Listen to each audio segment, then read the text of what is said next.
Depuis la mi-janvier, c'est Thomas Joubert qui a repris la présentation du journal de la nuit sur BFM Télévision. En effet, Rachid Mbarki en a été écarté. Le journaliste est soupçonné d'ingérence, comme l'a indiqué dans un communiqué la Société des journalistes de la chaîne.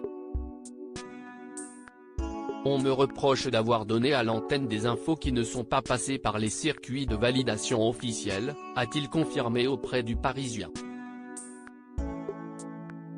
Des brèves non validées par la hiérarchie notamment au sujet d'un forum économique entre le Maroc et l'Espagne à Dakhla, au Sahara occidental, ou sur des emplois menacés sur la Côte d'Azur par la disparition des oligarques russes après le début de la guerre en Ukraine.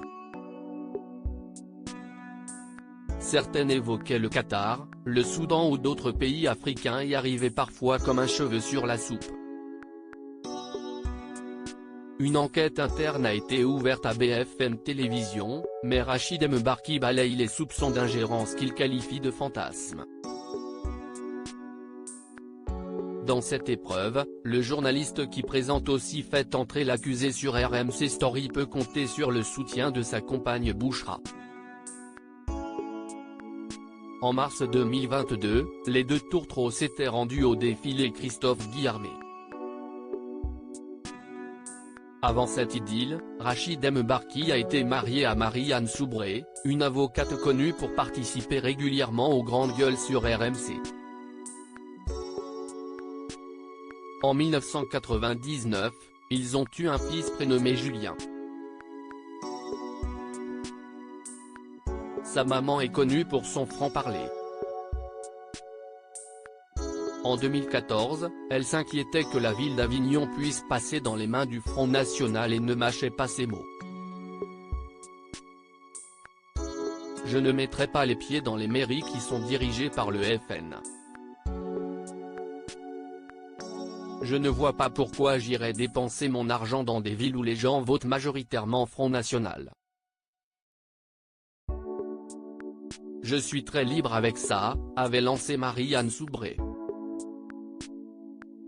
Une grande gueule aux avis bien tranchés. Je préfère qu'on arrête un type, ivre, qui soit un danger public, qui risque de tuer une femme, des enfants ou de se tuer lui-même, plutôt que d'aller empêcher les mecs d'aller brûler les voitures, avait également osé déclarer la chroniqueuse des grandes gueules.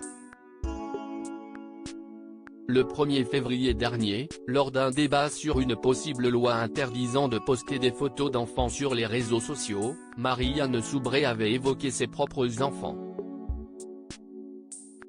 Le jour de leur anniversaire, souvent, je poste une photo de bébé, le jour de la naissance, parce que personne ne les reconnaît et que c'est complètement prescrit parce que mon fils va avoir 24 ans et ma fille 21 ans, a-t-elle révélé sur les ondes de RMC. Mes enfants m'ont parfois dit, on ne veut pas que tu parles de nous. Donc, je ne parle pas d'eux sur les réseaux sociaux, a ajouté l'ex-femme de Rachid Mbarki. Article écrit en collaboration avec 6 médias Crédit Photo, Coadic Guirec.